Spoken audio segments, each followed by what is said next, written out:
Hello. Welcome to our new edition of news.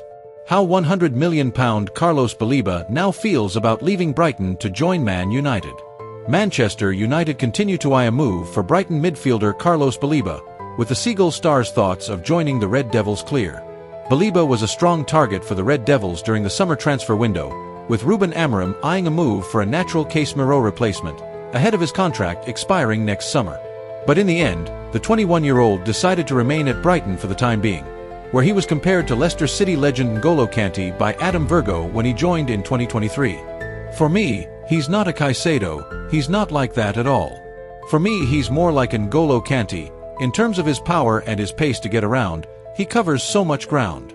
He can certainly be slightly better on the ball, so he'll have to adjust his game in that way, but Brighton always do their due diligence in terms of finding players of this age.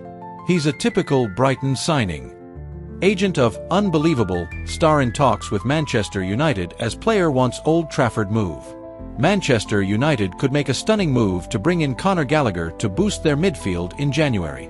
The Daily Briefing covered a report from Ben Jacobs yesterday, with a reputable journalist who stated that a move for Gallagher would be the most viable option for Manchester United.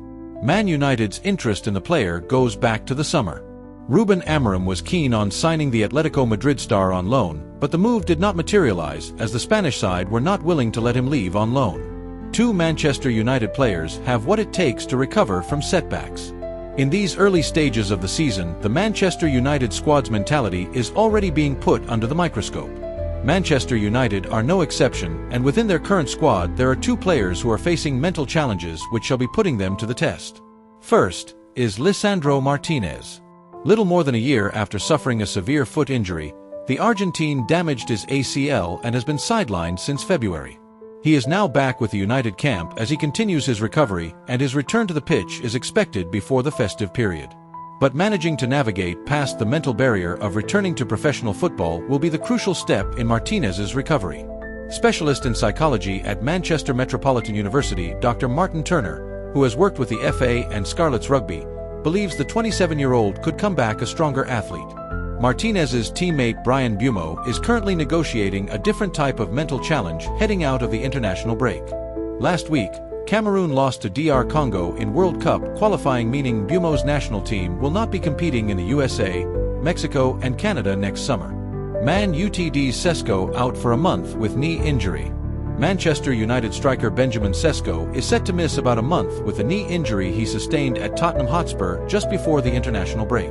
Sesko, who joined United from RB Leipzig for £74 million in August, was hurt during the 2-2 draw on November 8th and failed to finish the match after coming on as a second-half substitute. Head coach Ruben Amorim said afterwards he did not know if it was a serious problem, though club sources have played down fears the Slovenia forward suffered a major injury. However, the 22-year-old was ruled out of Slovenia's World Cup qualifiers, and it is now expected he will miss about 4 weeks, though the precise length of his absence is still to be determined. Amorim is set to offer an update on the situation this week at a news conference before Monday's Premier League game with Everton at Old Trafford, 2000 hours Greenwich Mean Time. That is likely to mean a short overlap with the departure of fellow forwards Bryan Mbeumo and Amad Diallo for the Africa Cup of Nations, which begins in Morocco on December 21st. United, along with the rest of the Premier League clubs, are not expected to have to release players at the earliest available opportunity. They have a home game against Bournemouth on December 15th.